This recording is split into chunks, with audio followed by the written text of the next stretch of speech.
عورت کی اہمیت۔ اسلام آنے کے بعد جب ہمارے رسول رحمت حضرت محمد مصطفیٰ صلی اللہ علیہ وسلم خدا کی طرف سے دین اسلام لے کر تشریف لائے تو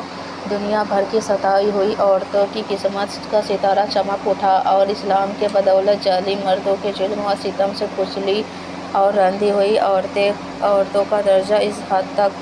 بلند و بالا ہو گیا کہ عبادات و معاملات، بلکہ زندگی کی اور موت کے ہر مرحلہ، ہر موڑ پر عورتیں مردوں کے دوش و بدوش کھڑی ہو گئی اور مردوں کے برابر کے درجہ پہ پہنچ گئی۔ مردوں کی طرح عورتوں کے بھی حقوق مقرر ہو گئے اور ان کے حقوق کی حفاظت کے لیے خداوندی قانون آسمان سے نازل ہو گئی اور ان کے حقوق دلانے کے لیے اسلامی قانون کی ماتحت میں عدالتیں قائم ہو گئیں۔ عورت کے مالکانہ حقوق حاصل ہو گیا، چنانچہ عورت اپنی مہر کی رقمیں، اپنی تجارتیں، اپنی جائیدادوں کی مالک بنا دی گئی اور اپنے ماں باپ، بھائی بہن، اولاد اور شوہروں کی میراثوں کی وارث قرار دی گئی۔ مہرج وہ عورتیں جو مردوں کی جوتیوں سے زیادہ ذلیل و خواص تھیں اور انتہائی مجبور لاچار تھیں، وہ مردوں کے دلوں کی سکون اور ان کے گھروں کی مالکہ بن گئیں۔ چنانچہ قرآن مجید نے صاف صاف لفظوں میں اعلان فرما دیا کہ اللہ نے تمہارے لیے تمہارے جن سے بیویاں پیدا کر دیں تاکہ ان سے تسکین حاصل ہو اور ان سے تمہارے درمیان محبت و شفقت پیدا کر دی۔ اب کوئی مردوں کی بلا وجہ نہ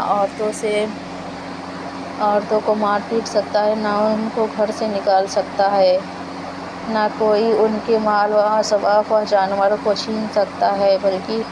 ہر مرد مجسمی طور پر عورتوں کے حقوق ادا کرنے پر مجبور ہے۔ چنانچہ خداوند قدس نے قرآن مجید میں فرما دیا کہ عورتوں کو مردوں پر ایسے ہی حقوق ہیں جیسے مردوں کے عورتوں پر۔ اچھے سلوک کے ساتھ مردوں کے لیے یہ قرآن جاری فرما دیا کہ اچھے سلوک کے ساتھ زندگی بسر کرو۔ تمام دنیا دیکھ لے کہ دین اسلام نے میاں بیوی کے احتجاجی زندگی کی شرح اگرچہ مردوں کی عطا فرمائی اور مردوں کی عورتوں پر حاکم بنا دیا تاکہ نظام خاندانی میں اگر کوئی بڑی مشکل آن پڑے تو مرد اپنی خوددار طاقت و صلاحیت سے اس مشکل کو حل کر دے۔ لیکن اس کے ساتھ ساتھ جہاں مردوں کے کچھ حقوق عورتوں پر واجب کر دیا، وہاں عورتوں کے بھی کچھ حقوق مردوں پر لازم ٹھہرا دیا ہے۔ اس لیے عورتوں اور مردوں دونوں ایک دوسرے کے حقوق میں جکڑے ہوئے ہیں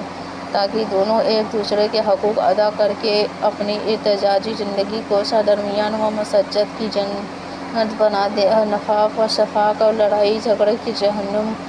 سے ہمیشہ کے لیے آزاد ہو جائے۔ عورتوں کے درجات و مراتب کی اتنی بلند منزلوں پر پہنچا دیا یہ حضور نبی رحمت صلی اللہ علیہ وسلم کے وہ احسان عظیم ہے کہ تمام دنیا کی عورتیں اگر اپنی زندگی کے آخری سانس تک اس احسان کا شکریہ ادا کرتی رہیں پھر بھی وہ اس عظیم احسان کی شکر گزاری کے فرض شوقت باز نہیں ہو سکتی۔ سبحان اللہ تعالیٰ دنیا کے تمام محسنین عظیم حضور نبی اکرم صلی اللہ علیہ وسلم کی شان رحمت کا کائنات کے اور نبیوں میں رحمت کا لقب پانے والا